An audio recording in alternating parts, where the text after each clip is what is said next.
Kasus polisi tembak polisi yang menewaskan Brigadir J atau Nofriansyah Yosua Huta Barat kini memasuki babak baru. Setelah hampir 2 bulan, kasus yang terus menjadi perhatian publik kini mulai mengerucut. Mengerucut kemana nih Mas? Karena kan infonya juga kemarin sudah ada update tuh, bolehlah dibocorin ke teman-teman. Ya, jadi terakhir kemarin hari Jumat, polisi menetapkan istri Ferdy Sambo, Irjen Ferdy Sambo yang dikatakan sebagai yang merancang pembunuhan otak pembunuhan itu, Brigadir J itu telah ditetapkan tersangka. Nah, tapi soal penetapan tersangka itu polisi kan punya 2 alat bukti. Gitu. Jadi istri Ferdy Sambo yang namanya Putri Chandrawati ini disinyalir dia berada dalam 2 lokasi yang menjadi titik sentral terjadinya pembunuhan. Gitu. Jadi di Saguling dan juga di Duren 3. Di Saguling itu disinyalir kalau tempat itu menjadi tempat perencanaan pembunuhan, dan kalau di Duren 3 tempat eksekusinya di depan kamar mandi. Ya, dan dari pengakuan dari polisi yang memaparkan kenapa kemudian menjadikan si Putri Chandrawati sebagai tersangka itu karena 2 alat bukti CCTV yang merekam keberadaan dari si Putri Chandrawati itu. Yang kebetulan merekam Bu Putri kemana-mana itu. Iya. Cuman kemudian kalau kita tanya soal perannya sebenarnya apa sih si Ibu Putri ini? Nah, ini belum jelas. Nah, iya benar sih, ini belum jelas. Tapi kemungkinan besar Bu Putri sudah tahu rencana ini. Ya, disinyalir begitu. Ya. Karena dia tahu terlibat, karena ada keberadaannya di situ, makanya kemudian ditetapkan sebagai tersangka. Jadi ini kasus ini sebenarnya kayak sinetron ya, Teteh. Berjilid-jilid. Berjilid-jilid, terus kemudian penuh drama gitu kan.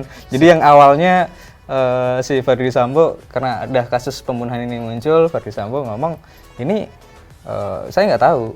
Tidak terlibat. Ketika sampai lokasi sudah tidak bernyawa. Dan menurut pengakuan dia adalah ini adalah aksi tembak-menembak antara Brigadir J dan Baradae. Richard Eliezer kalau nggak salah. Ya. Tembak-menembak karena si Baradae ini mengetahui atau memergoki sang Brigadir J melakukan upaya pelecehan seksual kepada Ibu Putri atau istrinya Ferdy Sambo. Tapi kemudian ketika berkembang ini beda lagi. Iya, beda lagi. Beda-beda tuh ceritanya. Ketika Baradae ditetapkan juga sebagai tersangka, terus kemudian dilakukan penyidikan. Ceritanya yang awalnya dia mengaku kan gitu. Oke, penembakan. Tapi yang kedua, penyidikan kedua beda lagi. Penyidikan yang ketiga ini beda lagi. Apa yang terakhir itu tadi? Yang ketiga dia mengaku bahwa ini perintah dari Ferdy Sambo. Tuh. Ya, ini kayak istilahnya kayak sinetron. Sekarang bilang A, besok bilang B. Dan kemudian Ferdy Sambo sekarang juga sudah mengakui bahwa dirinya lah yang menyuruh. Ya. Kan? Menjadi otak dari segala perencanaan pembunuhan Brigadir Yosua ini. Dan memang hari ini juga kita belum tahu pasti sebenarnya apa sih motif dari si Ferdy Sambo ini kemudian melakukan upaya pembunuhan atau penghilangkan nyawa si Brigadir J gitu loh. Sensitif.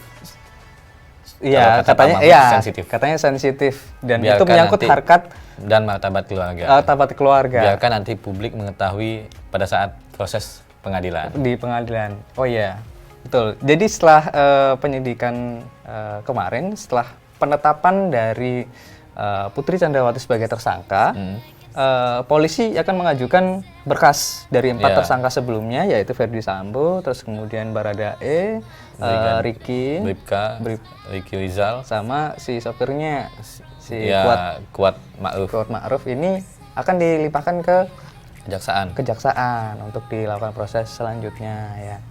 Jadi artinya memang kasus ini akan semakin mengerucut gitu.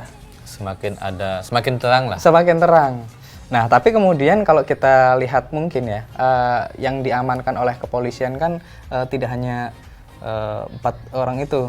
Ya, 5 lah sekarang. 5. Ada 36 perwira lain yang juga diamankan. Mungkin nggak kira-kira ini akan berkembang tersangkanya tambah lagi gitu. Terlibatannya gitu loh. Misalnya kalau si 36 polisi ini kan dia disinyalir pelanggaran etik aja gitu loh. Bisa jadi akan berkembang, Mas, karena kan awalnya memang Ferdy Sambo kan dianggap melakukan pelanggaran kode etik karena menghilangkan barang bukti di sekitar tempat lokasi. Dan ke-36 ini yang Mas bilang tadi bisa saja awalnya pelanggaran kode etik, tapi ternyata dia juga terlibat langsung misalnya terhadap misalnya perencanaan. Bisa jadi mereka juga ada yang mengetahui, terus kemudian membantu proses itu. Iya. Artinya memang kita terus melihat perkembangan kasus ini menuju yang positif ya. Artinya makin lama perkembangan kasus mulai jelas, terus kemudian mulai menetapkan titik terang alur dari proses pembunuhannya gitu lah. Dan ini kan yang memang dituntut oleh keluarga si Brigadir J, saudara korban. Terbukanya kasus ini kan juga menjadi titik terang keadilan buat keluarga Brigadir J. Yang merasa bahwa mereka saat ini sedang ditindas gitu kan. Betul sekali. Karena kehilangan sang anak ya ibu, kemarin nangis. Gimana rasanya orang tua kehilangan anaknya dengan kondisi demikian lagi? Ya akhirnya tapi dengan penuh drama ya. Sampai kemudian Presiden Jokowi harus memerintahkan berkali-kali. Terus kemudian sampai ada drama juga bagaimana kuasa hukum yang diintimidasi katanya begitu. Penggantian kuasa hukum juga. Nah ini perlu menjadi perhatian publik memang, tapi kemudian kita juga harus memberikan support atau dukungan dengan apa ya istilahnya terus memperhatikan supaya tidak kecolongan gitu loh. Ya terus jadi publik ini bisa punya kekuatan untuk menekan penegak hukum dalam hal ini kepolisian untuk sesegera mungkin menyelesaikan kasus ini. Siapa yang salah ya sudah dihukum aja. Dan siapa tahu dengan terungkapnya kasus ini bisa mengungkap kasus-kasus yang lain. Iya, bisa jadi. Kayak misal beberapa kasus yang kemarin trending di Twitter juga terkait KM50 yang kemungkinan juga melibatkan Ferdy Sambo. Nah, ini mungkin juga ketika dikawal terus sama publik bisa terungkap lagi gitu loh. Siapa-siapa saja atau benar atau tidak kemarin tentang kasus itu pengungkapannya seperti apa, lebih lagi profesional ya kan, lebih terbuka kan gitu. Dan ke depan dengan kalau menurutku ya dengan adanya kejadian ini polisi akan lebih terbuka kepada publik tentang penanganan kasus. Ya, trust kepercayaan publik bisa meningkat. Kalau kita bicara kemarin kan publik menaruh kepercayaan kurang lebih rendah lah, persentasenya rendah untuk Polri. Tapi ketika misalnya Polri bisa memperbaiki itu lewat pengungkapan kasus tewasnya Brigadir J, ini bisa mengangkat kepercayaan publik. Ya, jadi kita tunggu aja. Ini setelah nanti pelimpahan kekuasaan penyidikannya ke kejaksaan.